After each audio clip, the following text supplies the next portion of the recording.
گلبدین نایب د یو ټیسټ ازموینه پرته تمریناتي کمپ کې لوبیږي. مهرباني وکړئ له هر څه نه مخکې زموږ یوټیوب چینل درسره سبسکرایب کړئ. لوګر کرګن فوتبال ستاسو په چوپړ کې د افغانستان د کرکټ بورډ له لوري درې ورځې وړاندې په کابل کرکټ لوبغاړو کې د نږدې 14 ملي لوبغاړو د یو فټنس ازموینه واخیستل شو چې پکې اووه افغان لوبغاړي بریالي او 9 نور لوبغاړي پکې پاتې راغلي. په دغه ازموینه کې د افغانستان کرکټ ملي لوبډلې پخوانی کپتان ګلبدین نایب برخه نه واخیسته، خو اوس مهال په تمریناتي کمپ کې لوبیږي. ګلبدین نایب چې په تېره 2019 میلادي کال کې نړیوال جام د افغانستان لپاره کپتاني ترسره کړ، ټول 9 لوبې افغان لوبډلې د دې په کپتانۍ کې وبایلل.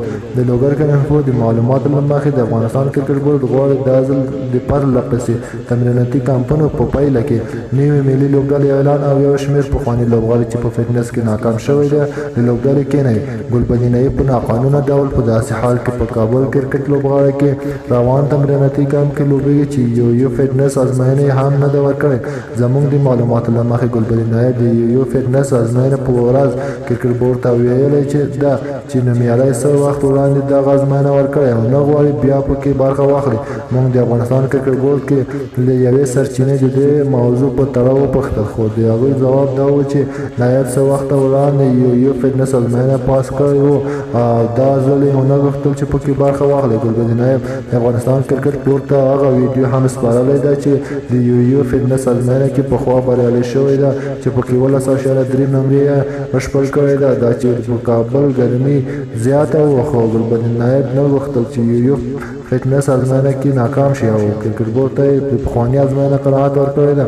لوګر کرکټ فلسفې ته د افغانستان کرکټ بورډ بیا یوې بلې سرچینې وویل چې دغه ګلبدین نایب سره د کرکټ بورډ یو شمېر غړو ملاتړ وروسته د هغې ډېره شو کله چې اصغر افغان له کپتانۍ ګوښه کړ شو. نایب په داسې حال کې دغه تمریناتي کمپ کې لوبیږي چې بل خوا ځینې ملي لوبغاړي څخه د یو فټنس ازموینه اخیستل شوی چې د کمو نمرو پر ترلاسه کولو سره د تمریناتي کمپ څخه بهر شوی ده. د افغانستان د کرکټ ملي لوبډلې یو شمېر هغه لوبغاړي چې په یو فټنس ازموینه کې برخه اخیستی وو موږ ته یې وویل دوی هم په پخواني ازموینه کې بریالي دی، خو اوسنۍ ازموینه ورته شرط ایښودل شوی و چې باید پاس یې کړي، خو ګلبدین نایب دغه ازموینه ورنه کړ. د یادولو وړ ده چې دغه لوبغاړو د افغانستان کرکټ بورډ له لوري ورسره د روان توپیر چلند په اړه اندېښنه ښودلې. د توجه څخه مننه.